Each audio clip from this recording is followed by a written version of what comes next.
Hi, I'm Mac McCarthy, and I help people with their breakups. And I haven't read this complete story yet, kind of just skimmed over it. But the closing line, do you think I ruined my chances for rekindling things by taking this so far by blocking? I'm assuming blocking social media. This is something that comes up again and again. And I mean, blocking is something where you're saying, hey, we're broken up. It's serious. I don't want any ties with you right now. And I'm seriously respecting that we broke up. I'm looking at moving on, and I'm able to go on without you. And I don't want to be tempted to check in on you and assume that you're doing wrong things just by pictures. See what I'm saying? Like Instagram.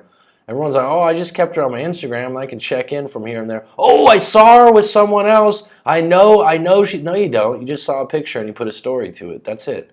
Blocking someone once you break up, I think, is something that 95% of people should do.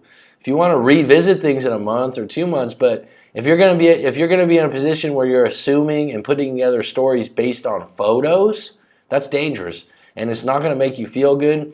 And then if you put a story together enough and you're wrong and you confront that person, it's even worse. So let's just get right into this one. Hello, Mac. My name is blank. I'm 28. My ex is 27. And I broke up in January after 2.5 years together. Nice way to start, bud. I mean, not that you broke up, but you just gave me some background. You obviously read my website and how to write this. We were a couple that never really fought, and from what I thought, we were madly in love with each other. Well, you were madly in love. The thing is, love, passion, and I never really realized this before, but desire is moment to moment. You know, like a lot of times when people are having issues in the bedroom and the sex goes down, a lot of times it's schedule. You know, you're off on Saturday and Sunday, she's off on Wednesday, Thursday. And you're in the mood at a certain moment, she's not in the mood. Everything goes moment to moment. You can't sustain being madly in love for 10 years. And usually the cutoff point is about 2 years on the honeymoon phase. And the honeymoon phase is madly in love. And sometimes it's 6 months, sometimes it's a year. But up to 2 years, that's about the limit. Tell me I'm wrong on that. I mean, put it in the comments. Maybe someone else says, oh, we had a honeymoon phase for 15 years. I don't know. That's extremely rare. We have broken up before last year around June because she said she didn't love me anymore. That's a big statement to make. We broke up and dated other people for a couple months and ended up getting back together because we both realized we still loved each other. Well, good for you. You guys tried some things out. You were able to overlook the fact that she saw other people because you saw other people. That's not easy to do. That means you got a strong relationship. But in mid-January, she broke up with me again because of her severe anxiety and depression. She had got the best of her. Well, she needs to deal with the anxiety and depression outside of the relationship and find the roots to it. Maybe find a good therapist or psychiatrist. Make sure she's getting her regular exercise. Is her purpose in her life serving you? There's so many things to look at. And anxiety and depression aren't just things that just happen. There's outside sources for that. There's diet. There's so many different things. So just to let that get the best of you, you really got to take it head on instead of treating it as something that you maybe take medication for, but don't do outside things to combat it. While being broken up with her, since she would randomly reach out to me to come to my apartment and hang out and sleep with me and have sex, while being broken up, though I know she's been hanging out with the guy she dated from when we broke up last time. Well, that's a choice you have to make, and basically you're friends with benefits right now, and she's seeing you when she wants to see you. She's in the driver's seat. She's controlling the relationship currently. But the fact that you know she's kind of seeing another guy on the side, if you're okay with that, fine. But I'd say most of the time, most people would not be okay with that, and the axe is going to fall at some time. The reason I'm writing this is because she would constantly be doing this at least once or twice a month. Call me, wanting to see me, come over, and say, I miss you so much, I love you, and then cry to me. You're letting her do this. She's not doing it to you. You're accepting it. You're opening the door for it. But then after seeing me, she would get cold and distant and ghost me. Well, she's got some mental issues with the anxiety and the depression. She's told you she doesn't love you before. She's left. You guys have broken up and gotten back together. So she's wishy-washy. She's not making decisions really well right now. And right now, she's kind of comfortable probably, coming over when she wants to, and then in the morning playing a little game where she doesn't really care about you. And that's not serving you at all, I guess. I'm assuming. She kept doing this for months until 5 weeks ago I finally said to her, do you want to work things out or not? Bottom line, she kept doing this. You were a part of it. You accepted it. You tried to make it work. Take some accountability. She didn't just do it to you. You were a part of it. I'm not putting you down. I just want you to look at the perspective of how much power you have in this situation. At any given moment, you could say, no, I don't want you coming over again, but you let it last for 5 months. Or this went on for months until 5 weeks ago. Well, good for you. Do you want to work on things or not? That's the question you got to ask. I'm so sick of you coming to me only when you need me as a safety net and keep treating me like your doormat. Well, if that's how it is, then you shouldn't be a doormat, right? I only see you as a friend. Quote unquote, this is what she says. I only see you as a friend. I love you as a friend, and you clearly see me in a different way. He writes, confusing, right? No, it's not confusing. This is what she's saying. You need to accept it and not just go, she wants to be friends with benefits.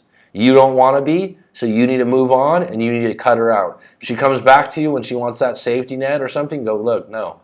I'm just, I can only look at you in one way, and that's as my girlfriend or working towards being a couple officially. But this, I'm your friend and you don't understand, you're done. You're done. That's your clarity right now, and you're sick of it already. So quit, go into healing mode right now. A lot of times what happens is when people break up, they don't want to go through the rehab of healing their heart and healing their scars, and instead they get back together and they don't really fix any of the problems. And right now, this isn't fixing any of your problems. This is just her weaning you off the relationship until she finds someone else. So I was like, okay, then I don't want to be in your life. I don't see you as a friend. And she said, that's fine, goodbye, then anything else. That's clarity. It's fucked up. It didn't feel good, but she got clear with you. Now you need to be done.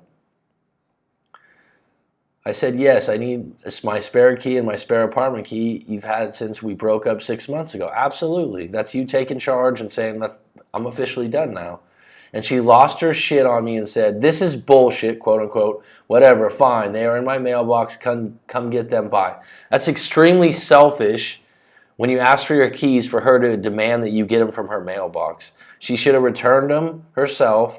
And the idea that it's bullshit, she made her bed, she needs to lay in it now. And that just, like I said, that just tells me she's selfish.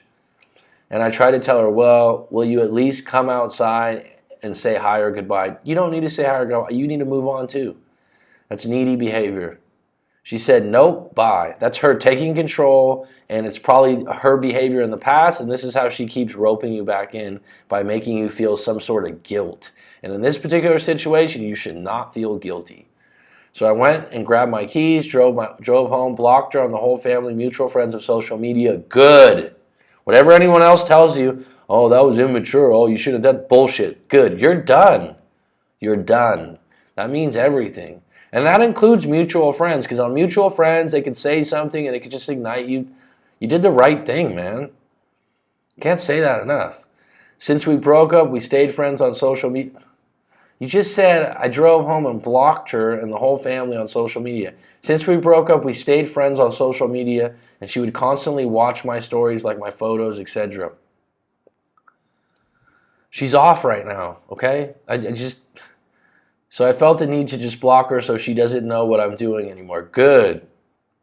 Do you think I ruined my chances of ever rekindling this relationship by taking this far? Ask yourself, why do you want to be in a relationship with an individual that treats you this way? You haven't told me once that you've done anything severely wrong.